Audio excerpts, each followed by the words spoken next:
Around the world today, more than 2 billion people are overweight or obese.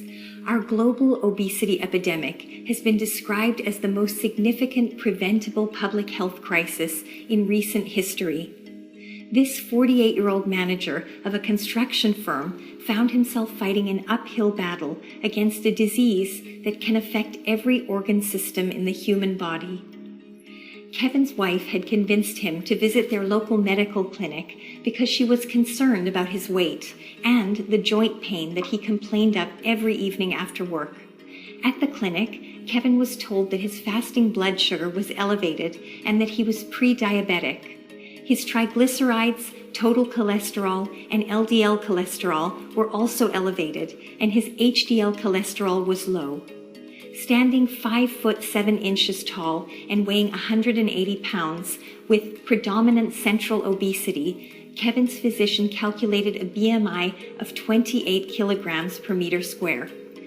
Kevin was informed that he was overweight and suffering from metabolic syndrome, a collection of biochemical and physiological abnormalities associated with the development of cardiovascular disease and type 2 diabetes. The physician on duty advised Kevin to make some major lifestyle changes by eating better and getting more exercise. 6 months later, Kevin returned to the clinic weighing 9 pounds more than he had at the previous visit. When the new physician on duty asked if he had been able to make any of the lifestyle changes suggested by her colleague, Kevin told a story she had heard far too many times before. The first week after his last doctor's visit, Kevin had tried eliminating all of his favorite foods and snacks. He skipped breakfast, drank a meal replacement shake for lunch, and ate a calorie-reduced frozen dinner in the evening. He had also tried to eliminate the fat in his diet. The first week, Kevin lost 4 pounds, but as the weeks went on, he found it impossible to stick to this bland, restrictive diet, and he noticed that he was replacing his favorite high-fat foods, like potato chips and pizza, with foods that were high in sugar. In the evening, he would find himself in front of the television, snacking on multiple packages of Swedish fish. By the time he went to bed, he would almost always feel he had overeaten. The soda machine at work became his enemy as he tried unsuccessfully to walk by without buying the cold soda cans that he ended up drinking usually 3 or 4 times a day. He and his wife both worked long hours, so one of them would usually stop for takeouts on the way home, and they would end up sharing a pizza and a 2-liter of Coke, exhausted from their long days of work.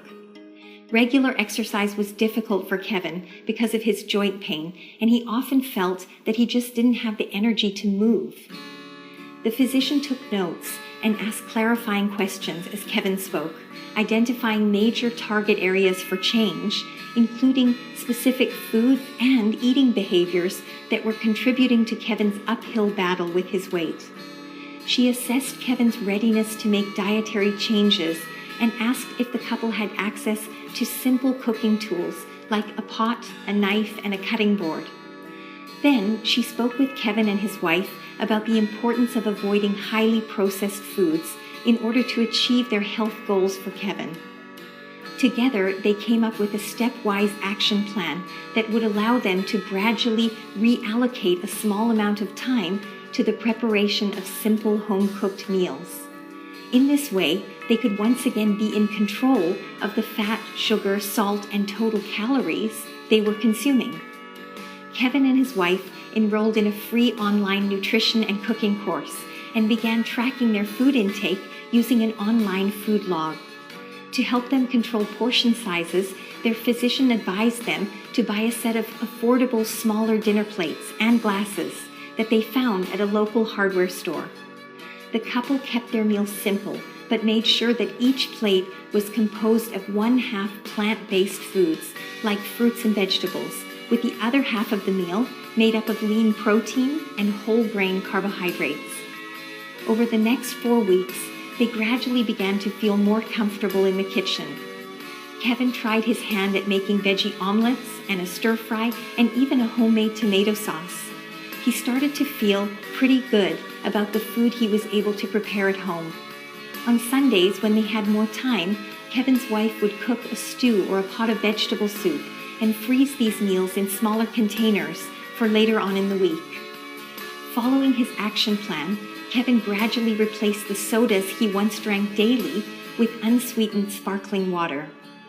6 months later, and with regular follow-up visits, Kevin's weight had dropped to 165 pounds, and his joints were no longer hurting him, allowing him to start walking regularly. His fasting blood sugar level and his lipid profile had both improved, and he told his physician that he had more energy and was actually enjoying his food more now because he no longer felt guilty about his poor eating habits. He and his wife found that they talked more now that they were spending a bit more time in the kitchen together after work. They sat down for meals together and made a pact to stop snacking in front of the TV. They even found their new eating habits to be more economical because they shopped for groceries once or twice a week instead of buying each meal separately and usually buying more food than they needed. 18 months later, Kevin had managed to keep the weight off and his fasting blood sugar had returned to normal. Kevin told his physician that he felt better at the age of 49 than he had at 39. Life as a healthy middle-aged man was treating him well, and he couldn't imagine ever going back.